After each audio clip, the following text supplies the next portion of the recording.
Hello, Robin Shute here, episode 3 already. Now, last episode I covered why I picked an internal combustion engine over a hybrid or an EV for my next Pikes Peak racer. And in this episode, I'm going to detail to you how I went about choosing the internal combustion engine and also reveal what that engine is. So, buckle up, I've got a few things to share with you.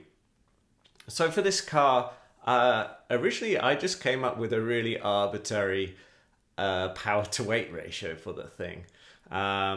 Some people talk about this 1-to-1 power to weight ratio being the perfection, and that means it's 1 horsepower per kilo.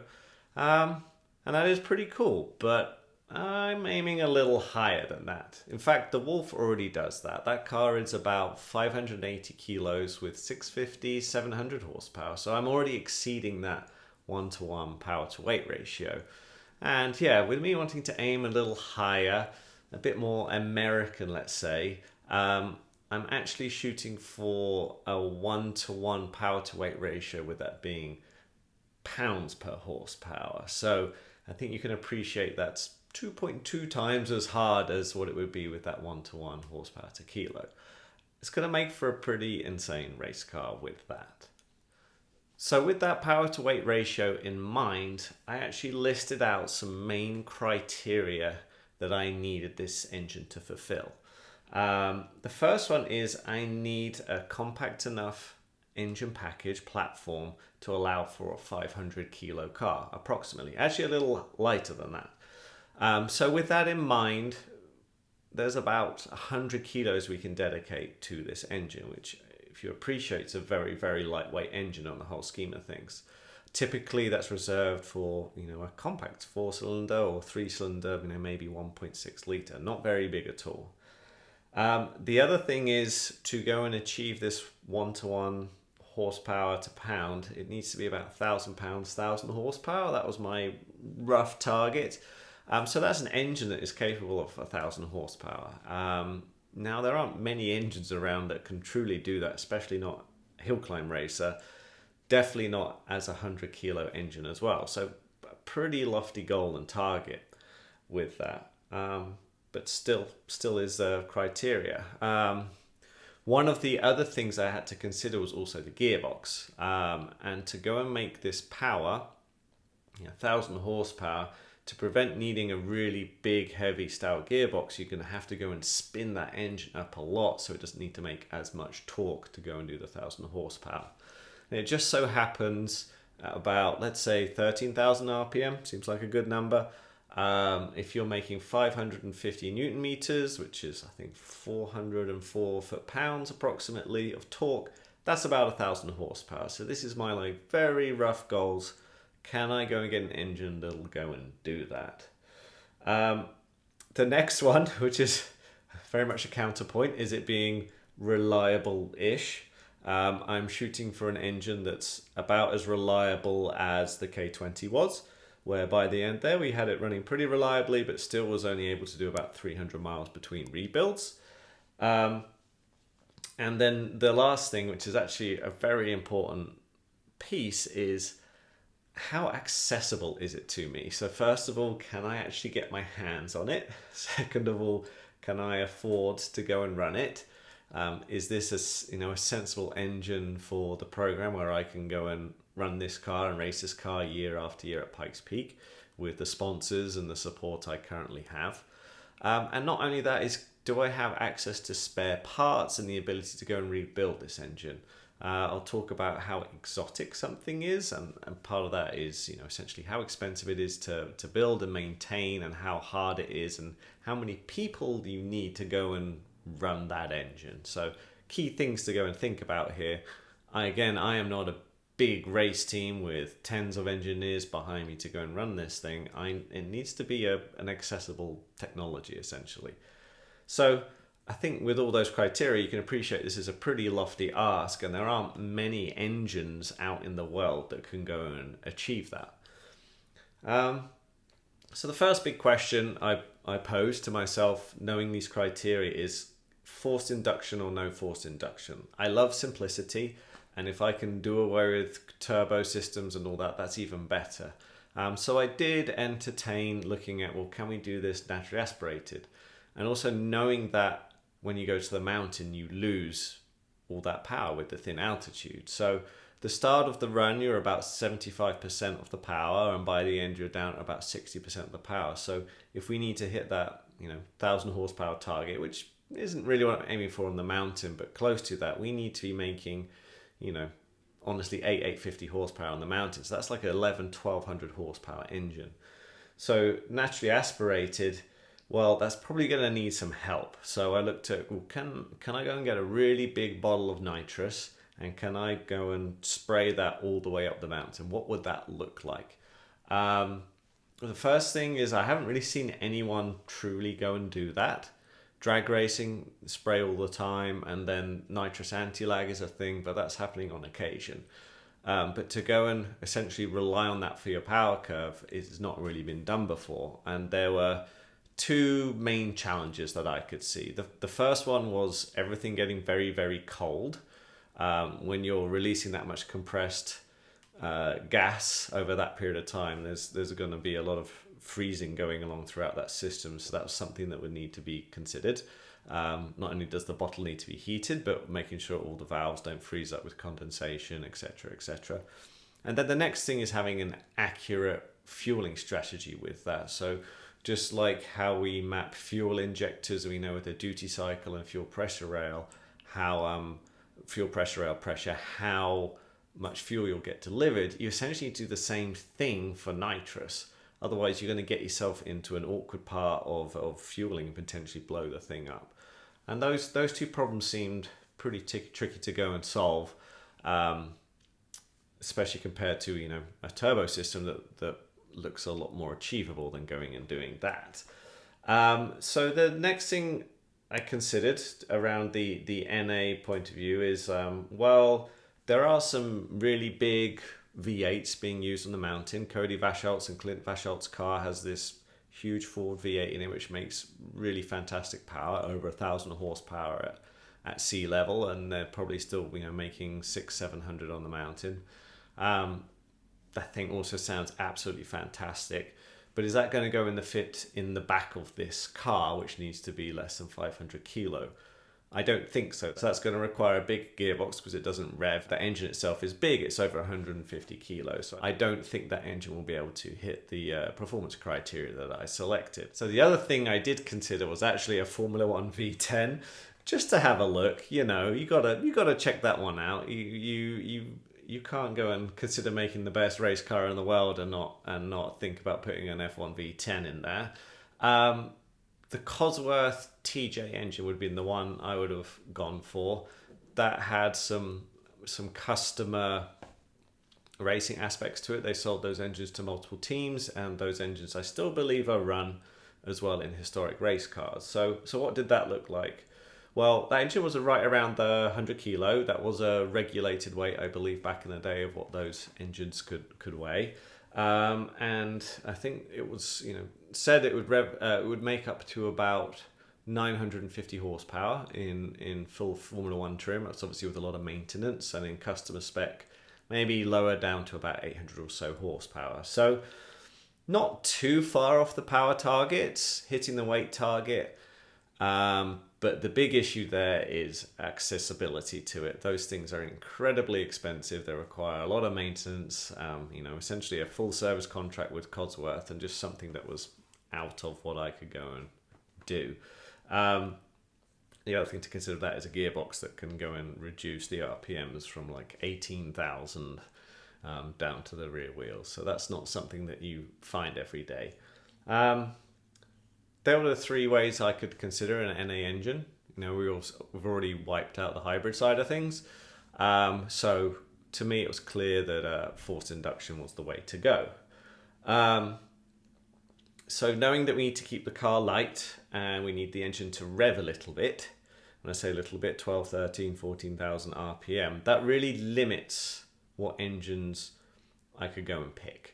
And I essentially identified two categories of engines I could go for. The first one is the IndyCar turbo engines, and then the second one are these bike engine based macro block V8s, which is essentially two inline 4-cylinders put on a custom CNC block and turned into a V8. So first of all, the IndyCar engines. This was a bit of a project for me for a while. Some of you might have known that I was running with HPD and their Honda K20 engines in the back of the Wolf a few years ago. And I did go to them to ask and see if they'll be willing to, loan me out one of their current IndyCar V6s into the back of the car. They asked me if I was serious, and then I asked them, "Are you serious?" And we quickly came to the conclusion that wasn't going to happen. So that was a no. The next one was visiting the head of TRD for other reasons, but seeing they had their IndyCar V8 single turbos back from the late 90s, and asking them if that would be a possibility to go and use one of those engines. Again, he said no. I wasn't surprised with that one. I know how hard it is to go and take an engine out of retirement and go and run it in a serious program. So that one was a bit more for a bit of fun. And then I looked a bit further back in time to what may be a bit more of an accessible engine, and they were the Cosworth V8s from the late 90s, and the two main motors around them was the Cosworth XD and the Cosworth XF. The XD was essentially one of the last engines to be designed by Cosworth, all on the drawing board. 2.65 litre V8, revs to around 14,500 RPM. Single turbo, very low boost, running on methanol. At the time, good for 850 horsepower, talking 5 psi boost with that. Now, in more modern times, these are being used in the UK for hill climb. A chap called Alex Summers runs one in his DJ Firestorm, naturally aspirated, and that thing is still making about 650 horsepower on methanol, so impressive. And so that's something I really quite considered deeply. The other neat thing about this engine package is it's something that Mountune USA, my engine partner who supports me in the builds of the car and is the shop I work out of, they have a lot of experience with those engines. In fact, Mountune USA were founded on the people who left the Cosworth IndyCar project and then continued the engine business at Mountune USA. So we had the experience and knowledge in-house. So it was then seeing if we could go and actually run this engine. So the biggest headache with this engine is that it's quite a high maintenance engine. Things like valve springs only last 300 miles. The engines consistently have to be turned over so the valve springs don't take a set. They're designed to run on methanol as well. And that comes with a load of corrosion issues as well as a load of things that have been specifically designed to run around methanol. So it was looking like a bit too exotic. It was still going to be an expensive engine to run and build. Parts availability wasn't guaranteed. They're not making these parts anymore, so you have to go around and find parts to go and build the engines with, and it would come with a lot of maintenance.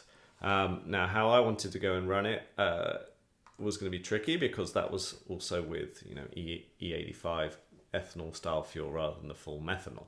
I'll go into that another time. So looking at the performance aspects of it, though, back to the power to weight ratio I talked about, was this engine going to fulfill that? Well, it's been designed to run really well at about 850 horsepower, but to go and push it up to 1,000 horsepower, that is questionable. Those engines are designed very and optimized so that they're very happy at the power levels they're designed to be run at, but you go and push them any further, they are likely to break. The other thing about the XD is it's actually quite a heavy engine.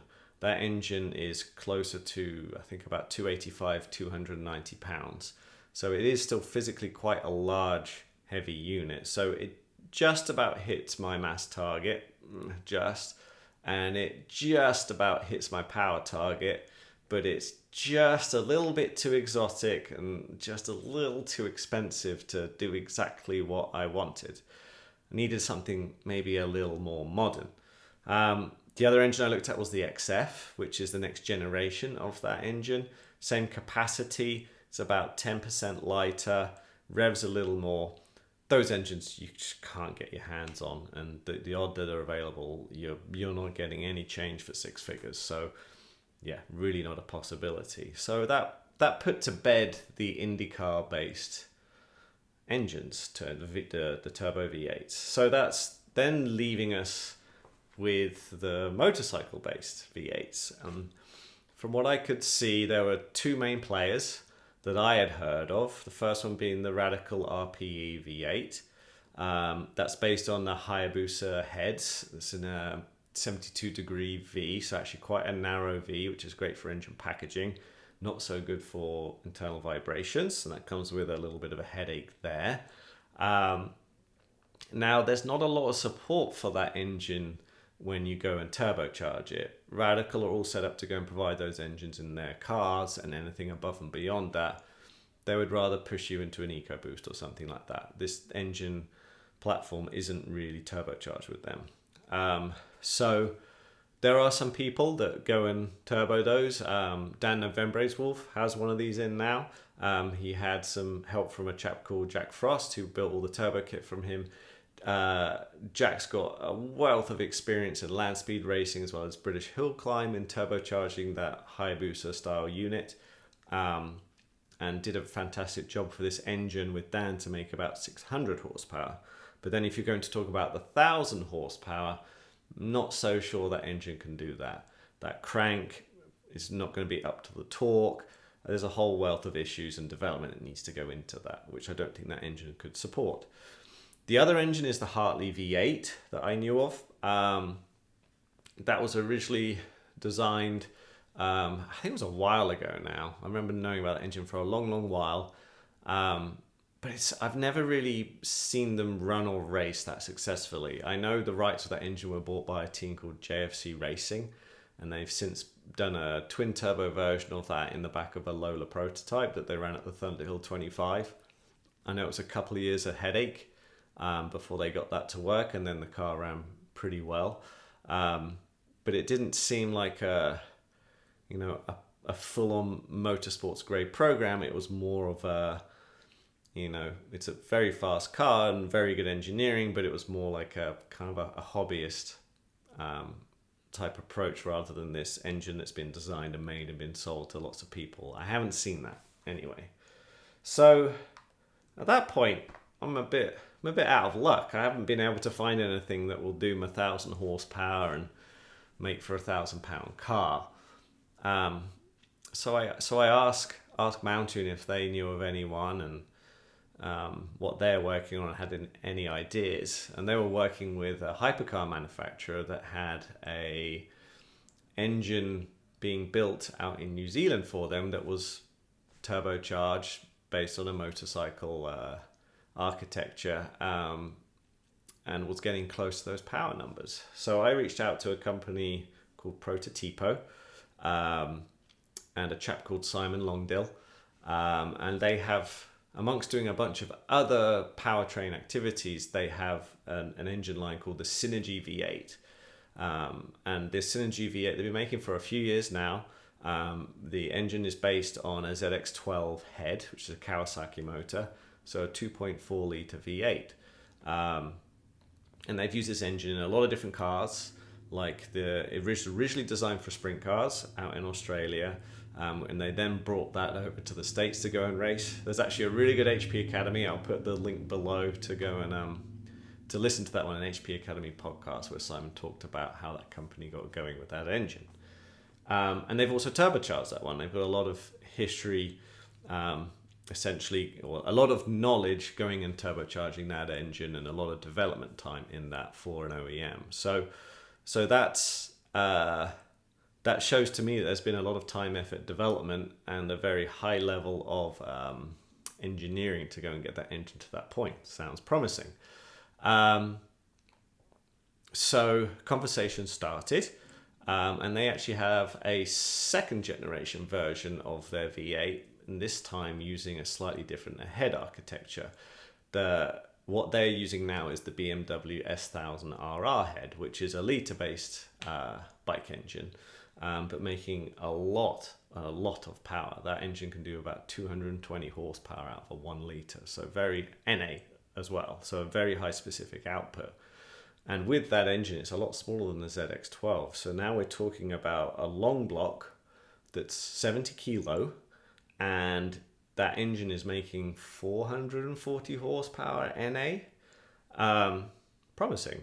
So talking to them a little more about whether they considered turbocharging that, which they had considered but hadn't done, and whether there was any ability to go and increase the capacity of the engine, because that's something that really helps out on the mountain. And they've been telling me they're working on a 2.3/2.4 litre version of that. So, okay, with that in mind, what do you think we could do performance-wise with a stroke 2.3 litre version of this engine?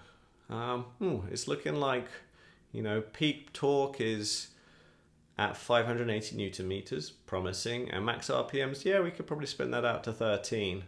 Oh, okay, that's the 1,000 horsepower that we want, and that is also the sub 100 kilo engine package, even with turbo at that point. So that's ticking all the boxes I had to start with. And then the next thing is, well, is it accessible, and also are these the right guys to go and build me this engine? The first thing, with it being, essentially BMW architecture with a few custom parts to it, that's kind of accessible and rebuildable. So that ticked that box.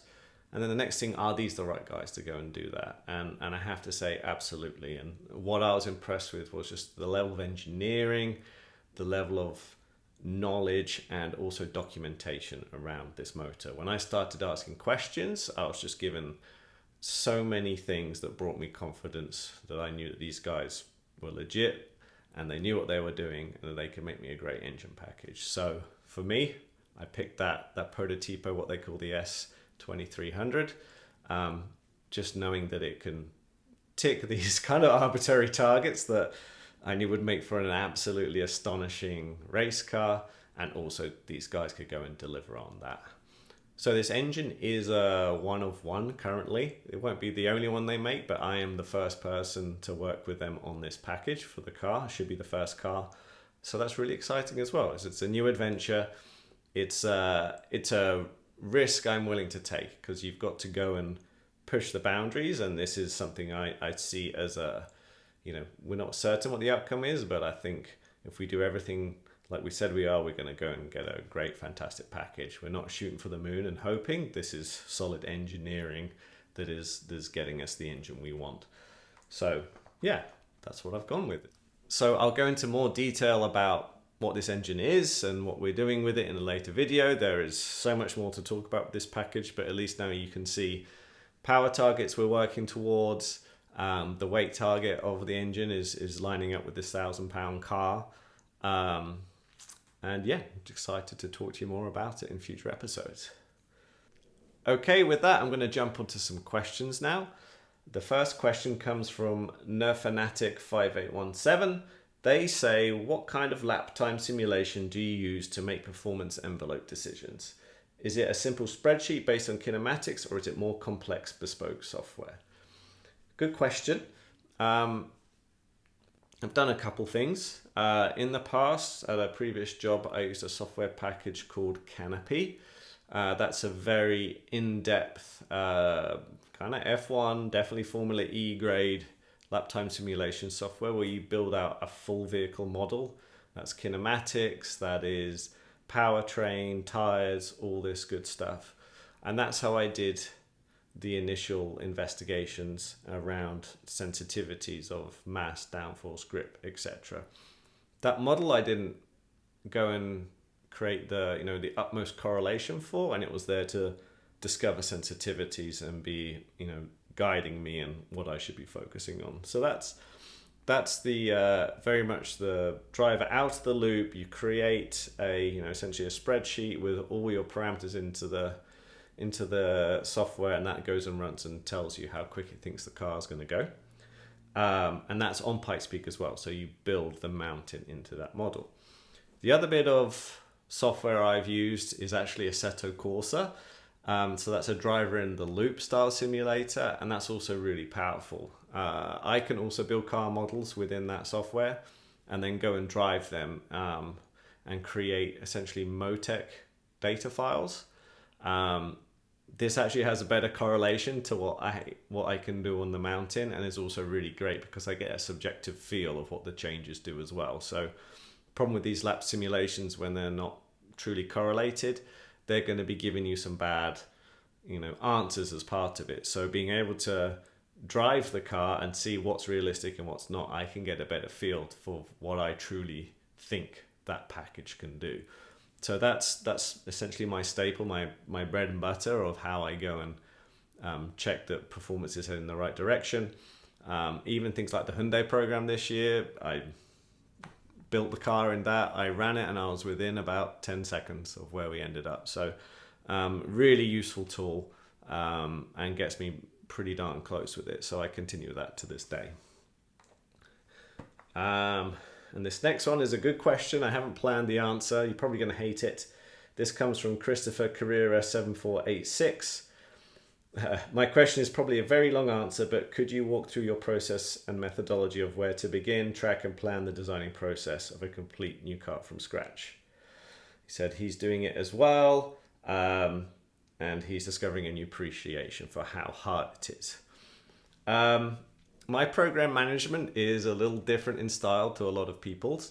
I do most of it in my head, and I like to, this is the way I've always done it and liked how to do it. I've done it with a lot of cars now that way.